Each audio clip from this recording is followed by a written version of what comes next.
cast. We have. I was getting scared. Yeah, we were doing the skeleton crew. Like, we were sitting there like, okay, are we doing all right? Are we doing all right? We're checking on ourselves. We're a little nervous. I think we took more commercial breaks than usual. I don't know. I can't tell. But, I'm relieved now because, my shoulders can relax now because, I'm not carrying the show anymore. We got, we have public announcement in the building. Public. What up? I was trying to call in earlier, but I don't know. The reception was bad, so, boo coos to fake T-Mobile. No, sir. No, hey, T-Mobile, if you want to endorse us, man, we'd be happy for you to sponsor us. No hard feelings. And we also have Bree in the building. Bree. Hey, everyone. My heart rate is still beating because he was driving like he was a cop. Chasing down. We were supposed to get here in a longer period, but he cut it down. Hey, don't worry about it. They don't know what he's driving in anyway, so we'll be all right. He's safe. Public is safe. And doing that carpooling situation there. And then we also have Big Game in the building. What's up? We got the poet, and you know it, Blue Collar. Hey, how you doing? And now we're going to be talking about the situation going on in Detroit. They got a lot of things going on over there. They just filed Chapter 9 bankruptcy. They are the largest U.S. city in history to file for that. It's a lot of that's a story. That's a cautionary story going on over there in Detroit of what their past and what could happen, what could be coming up for this country. Any initial thoughts? Anyone for what they think about Detroit or what they know about Detroit? Anyone have anything to say about that? Well, I mean, Detroit was one of those cities that really flourished back in the early in the early '60s. And turn of the century until the '60s. Yeah, and that what they say is the demographics of Detroit changed. You know what I mean? And one of the things that I learned about Detroit was Detroit had. Was he the first black mayor? He was definitely one of the first black mayors to be elected in a major city. In a major city. And you're talking about Coleman Young. Coleman Young, yes. You know what I'm saying? If anyone does not know about Coleman Young, please do some research on that man. He stood for truth. And when I say truth, he never sugarcoat the situation. He never brought it up to a point where people are wondering what he had to say. You know what I'm saying? He did it in a way where you know where he was coming from. And for those of you who don't know, Coleman Young, like Public said, was one of the first black mayors elected to lead a large city. He had a distinguished military career. And he was a long-serving mayor. He served from 1973 until 1993, if I'm correct. Yeah, they basically had to drag him out of office. And it's just like anything else. I guess when it's your time, it's your time. And like you said, they may have had to drag him out of office. And as a matter of fact, I think he died 4 years after he left office. 1997, I believe, is when he passed. But yeah, he served a long term, and makes you wonder, from 1973 until 1993 he served, and what did he do for the city of Detroit? He obviously, we could say for sure that Detroit is a chocolate city.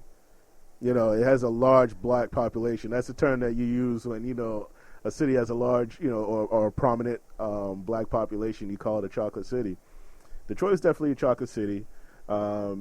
He had pride in Detroit. He cared about Detroit. Did he do enough for Detroit? I mean, your initial thoughts. I mean, let's look at it. 2013, we've come to this point. Kwame Kilpatrick only served 2 terms as mayor of Detroit. He did a lot in terms of hurting the city financially.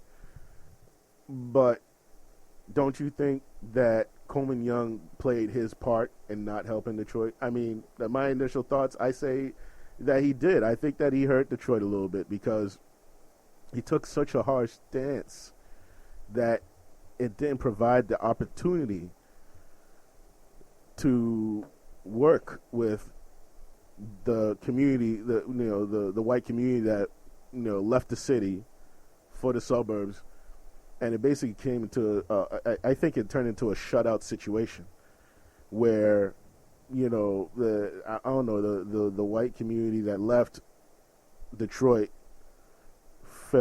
didn't feel welcome, and there's a bunch of and then on top of that, we could talk. You know, we're gonna get into like all the shady business practices that went into like locking out Detroit. Why part of the reason that they're in the situation they're in now is redlining. Redlining was prominent for many years. I know of two situations in recent history where deals were made with the Department of Justice. Can you explain what redlining is?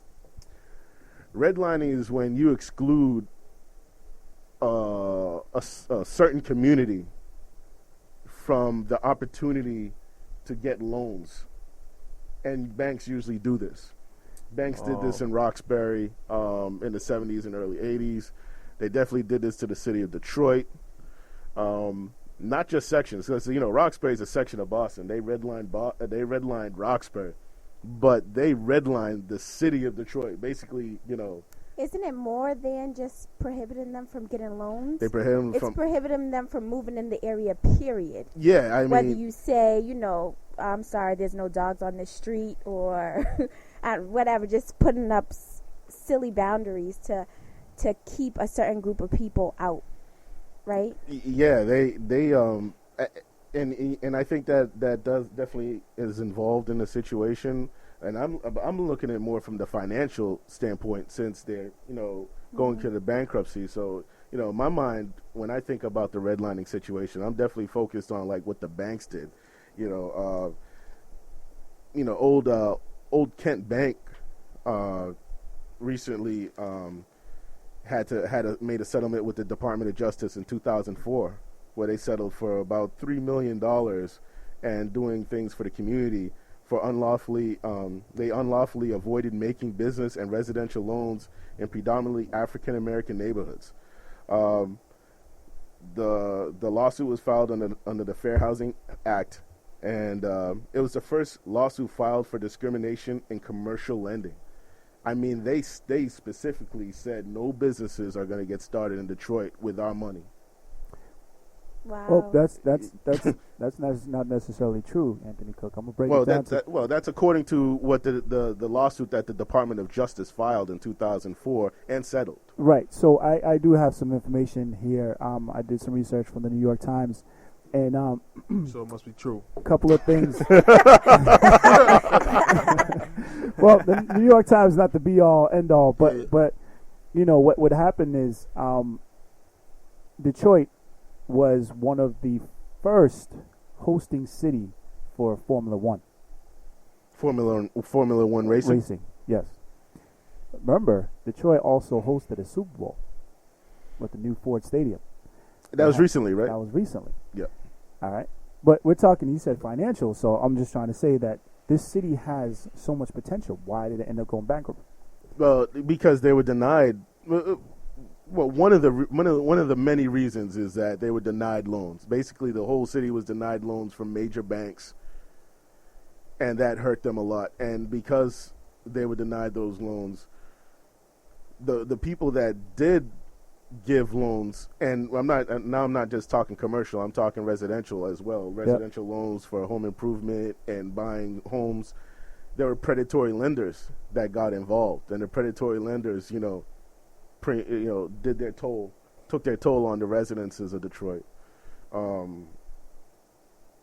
think at that point, that was the opposite of redlining. They Right. were kind of giving everybody money. Yeah. And that's why a lot of things fell apart with this last recession. Yeah, redlining, predatory lenders, I think a lack of vision from the leaders of the city government. But don't you think that the dominant party played a big part in that? Because what they decided to do was move outside of Detroit. They have communities surrounding Detroit that they took all their money from, brought their jobs there, brought the housing market, Yes. and established all brand new communities. So, but You're talking about we're talking about the suburban areas of Detroit. we're talking about the suburbs of Detroit. Yes. Yes. White flight. They moved out to the suburbs. They created stores out there. Well, it wasn't only white flight. It was everybody. I mean, people with money. Yeah. It wasn't just. It was. They called it white flight. Okay, I didn't know that. You know. All right. Well, learn something new today. Thanks, Yeah, Anthony Cook taught me something today. It wasn't in the New York Times. Yeah, I mean, it wasn't in the New York Times. What you got against New York Times though? No, No. Okay, you don't read it. it's a paper. Oh, okay. All right. So how you find out that's your what I got information? against it. Huh? How do you find out your information? I go online on the internet. Conspiracy brother. That's the worst. Conspiracy brother. No, but what I do is I read it and I say, that can't be true. Okay, so you go on. I don't believe anything.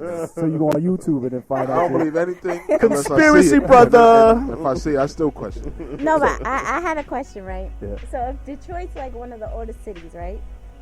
Like a lot of the automobiles were. So that's a generated big issue. That's a big I thing. feel like, how come they couldn't keep up with the times? I mean, I know like a lot of other cities and states are outsourcing their what do you call it? Production and stuff like that. But how come Detroit couldn't catch up? Like, what's wrong with them? Hey, Well, they could. Well, we're gonna. So why didn't they? The rich but- people could catch Hey, up. hold those thoughts. Hold those thoughts. If you have something to say about this subject, 857-366-5444. We're about to go into a commercial break, and we'll be back with the Minority Men Show. I'll freak you right, I will. Starting off with your love and all up in my grill. Everything is feeling right cause we up on this pill. That mean you rolling all night, so you know the deal. You know the gang, babe. I wonder how you loving, dripping like rain, babe. You all on top of me, wearing my chain, babe. I love you when you ride, you doing your thing, babe. I'm saying, babe, we've been rolling all day, freaking all night. Been rolling all night, freaking all day. We've been rolling all day, freaking all night. Been rolling all night, freaking all day. Now roll,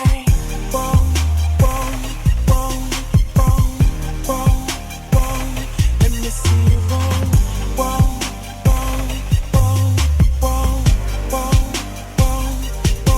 Alright, it's first two, girl. We can do whatever you wanna do. It's up to you, girl.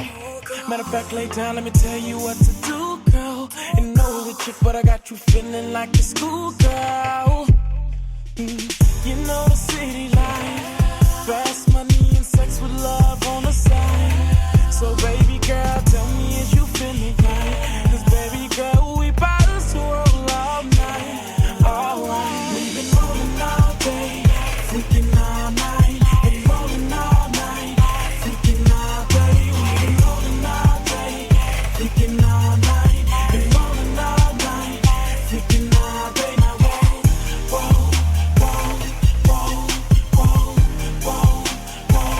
Let me see you roll.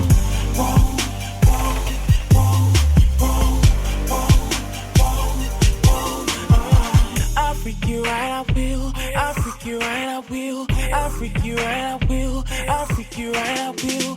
We both up on this thrill. We both up on this thrill.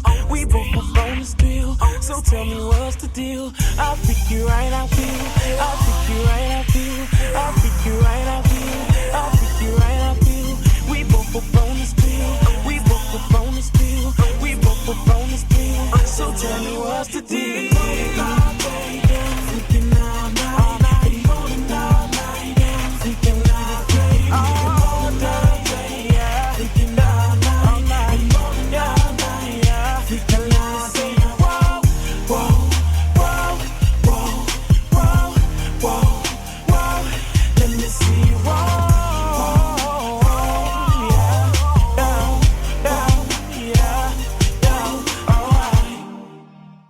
A-Plus Computer Services offers complete home and office solutions. We work on laptops and desktops, whether PCs or Macs, and we sell laptops and desktops as well as MacBooks. With over 15 years experience, our certified computer engineers perform data recovery, wireless and network setups, virus and spyware removals, smartphone repairs, and much more. Make your computer faster now. Call us for a free estimate at 617-288-3800 or visit us online at apluscompservices.com.